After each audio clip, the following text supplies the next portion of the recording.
Mo's motto, mindset of successful thinking. Motto was short for motivation. Remember, the true outcome of having a mindset of successful thinking is having an unwavering expectation of successfully achieving a predetermined goal, knowing that the outcome was supposed to happen. So I just got at the gym, man. Had to take me a quick workout, lunch workout, because of the fact that ate something I probably shouldn't be eating.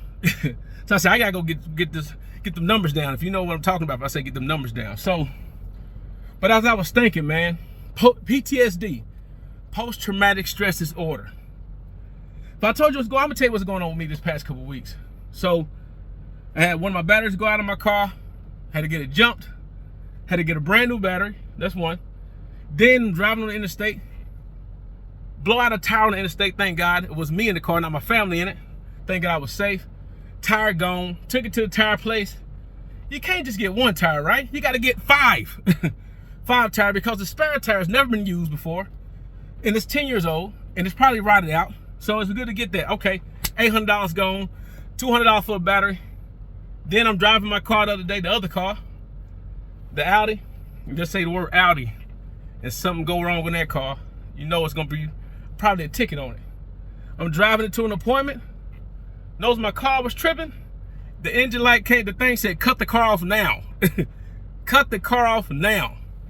Thank God I'm from them streets, from the projects, right? I'm not no street guy, but from the projects in regards to, I've been here before in regards to having multiple cars that may have an issue, driving hoopties. I remember driving the car one time, one of my cars, the door wouldn't shut all the way. I had to drive down the interstate and down the road, holding the door so it stayed shut.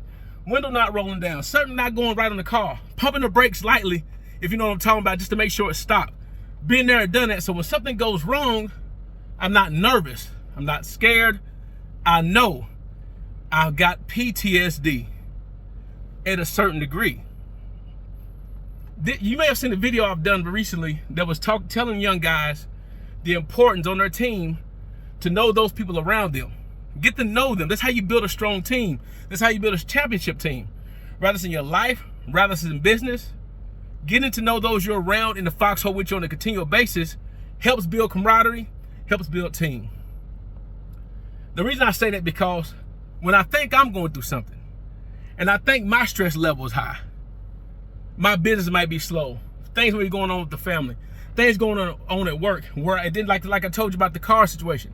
I called the insurance and said, hey, I'm gonna go ahead and get my roadside service.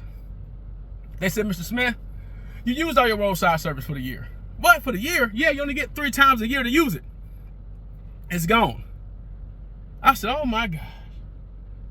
So when I can sit down and lick my wounds and be upset and be mad and pissed off, then I can just think about there's someone else that's got it much worse than you. All the time. Whenever you're going through a situation of PTSD, like I was on fight or flight my whole life. I grew up on fight or flight. And you know, make sure you don't go down the wrong street. Make sure you got on the right color clothes. Make sure you're not talking crazy to the wrong person. Make sure this and that. On high alert all the time.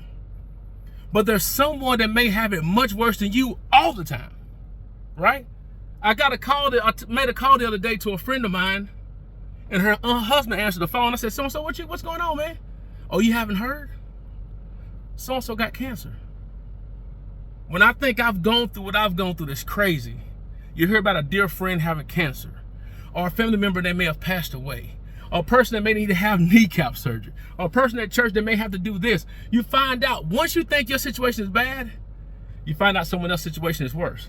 And you're not only praying for your situation, but you're praying for somebody else. My whole point of saying this is this. There are certain levels of PTSD. There are certain levels of situation, how you handle the way you deal with stress. But once you think that you've gone through it all, always know there's someone else that may have gone through worse to make you think like, you know what? Mine ain't that bad. My situation's not that bad. My car got where it needed to go. I'm getting things fixed. I got the money to take care of this stuff. Get to know those people around you. So you will know yourself. You're not near as bad off as you thought you was, but then also you may need to be looking out and caring for someone else. All right? I'll holler at you.